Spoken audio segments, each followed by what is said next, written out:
নমস্কার বন্ধুরা। এক সময় প্রাচীন অযোধ্যা শহরে হিন্দু দেবতা বিষ্ণুর সপ্তম অবতার ভগবান রামের উদ্দেশ্যে একটি দুর্দান্ত মন্দির দাঁড়িয়েছিল। এই মন্দিরটিকে ভগবান রামের জন্মস্থান বলে বিশ্বাস করা হয়েছিল।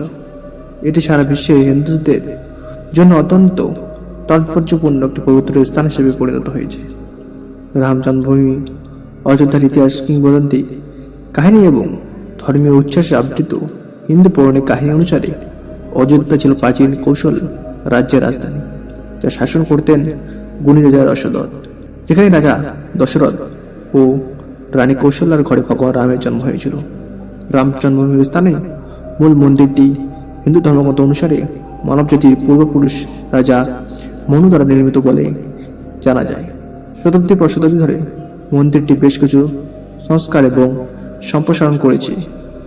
এটি একটি বিশাল ভবন হয়ে উঠেছে, যা দূর দূরান্ত থেকে তীর্থযাত্রীদের আকৃষ্ট করে। যাই হোক, অযোধ্যার প্রশান্তি ভেঙে পড়েছিল মধ্যযুগ সময়ে, যখন মুঘল সাম্রাজ্য ভারতে শাসন করেছিল। 16 শতকে প্রথম মুঘল সম্রাট বাবর রাম মন্দির ধ্বংসের নির্দেশ দেন এবং এর জায়গায় একটি মসজিদ নির্মাণ করেন, যা বাবরি মসজিদ নামে পরিচিত। ধর্মীয় অহিংসতা এবং এই কাজটি এই অঞ্চলে শতাব্দীর ধর্মীয় এবং সাংস্কৃতিক দ্বন্দ্বের দিকে পরিচালিত করেছিল। শতাব্দীর পর শতাব্দী ধরে সাইটটি মালিকানা নিয়ে বিরোধ প্রবল হয়ে ওঠে। হিন্দু ও মুসলমান উভয়ই এটিকে নিজেদের বলে দাবি করে। পুনর্মিলন এবং আইনি লড়াইয়ের বিভিন্ন প্রচেষ্টা সত্ত্বেও সমস্যাটি অমীমাংসিত থেকে যায়। ভারতের সাম্প্রদায়িক বিভাজন আরও গভীর হয়ে পড়ে।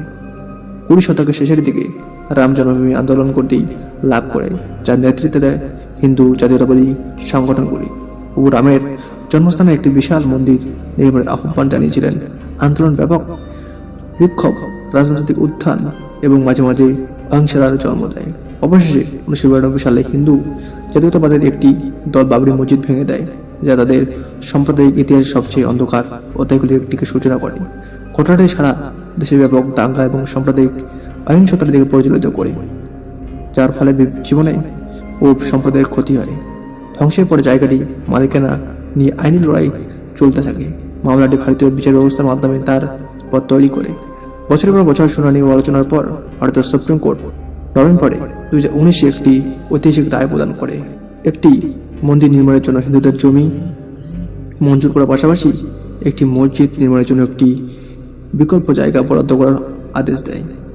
রায়টিকে ভারতের ইতিহাসে একটি যুগান্তকারী মুহূর্ত হিসেবে স্বাগত জানানো হয়েছিল, যা গভীরভাবে বিভক্ত সমাজে পরিপূর্ণ এবং নিরাময়ের দিকে একটি পদক্ষেপের প্রতীক। অযোধ্যা রাম মন্দির নির্মাণের জন্য কিছুক্ষণ পরেই শুরু হয়।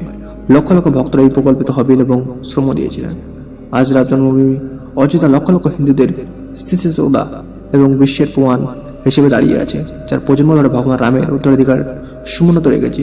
এটি বিশ্বাস এবং ঐক্য এবং প্রতিকূলতার উপর ধার্মিকতার বিজয়ের রাস্তায় শক্তি অনুসরণ হিসেবে কাজ করেছিল। সো বন্ধুরা, এরকম আকর্ষণীয় ভিডিওতে চ্যানেল সাবস্ক্রাইব করে পাশে থাকুন। জয় হিন্দ, বন্দে মাতরম, ভারত মাতা কি জয়।